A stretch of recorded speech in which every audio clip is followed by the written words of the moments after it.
Hello and welcome! In this video, we're going to take a look at how to integrate your Cisco Touch 10 with Utelogy. In my Touch 10 interface, I have the standard dial, contacts, and share buttons, and then I added the Utelogy control option. And within the Utelogy controls, I have the option to control external devices like my projector or TV. Inside the Touch 10 Room Control Editor, I have added my TV and projector control buttons, and for each of the buttons, I can assign a widget ID. Simple enough. Let's take a look on how easy it is to integrate that into Utelogy. In the Utelogy console, I created a room, Cisco Touch 10 Room. Double-click that, and I've added the two devices I want to control, the NEC display and a Panasonic projector.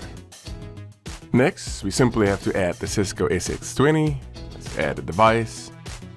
Select the Cisco SX20. Double-click that. Let's go ahead and give that an IP.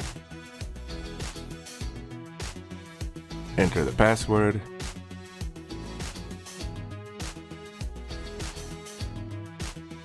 And let's go ahead and relabel that. Call that VTC-Cisco.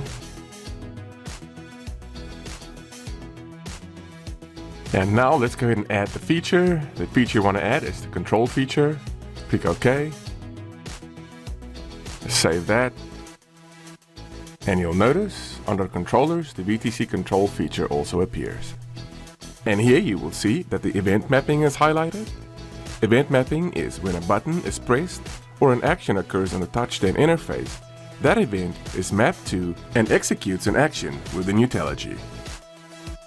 Okay, let's go ahead and click on Add to add our first event mapping. Here we need to put in the widget ID. Remember the widget IDs we set up for each button in the Touch 10 editor?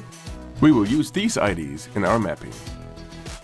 Now back to the Utelogy console, and the first widget ID will be TV power.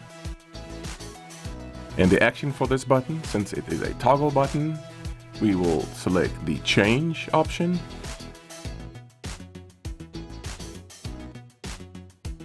And the value, select on. And now we can create the action in the Utelogy. Once this button is pushed, we simply want the display and the command to power on. Let's go ahead and click OK. Let's add another one. Our second one will still be TV power.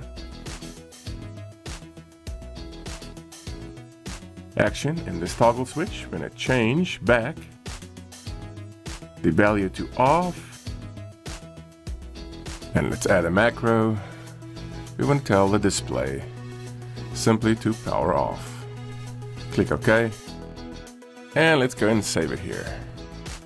I'm going to jump ahead and add all my event maps to save some time. Now each button on the Touch 10 interface is mapped to Utelogy and will execute the desired action for the two devices. Next, the feedback mapping option within Utelogy. When the state of a device has changed in Utelogy, that event is mapped to the Touch 10 interface to reflect the current device state. Let's go and add a feedback mapping. Go ahead and click on Add.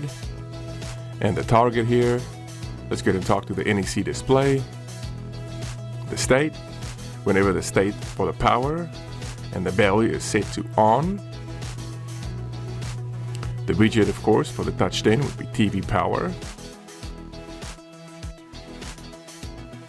And then reflect the state to be on.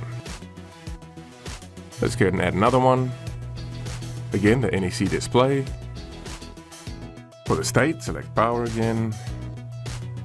State value, off. Again, the TV widget for the button on the Touch 10 will be TV power. And the value off when the TV state is off. Okay, here I have added and finished all my feedback mapping events.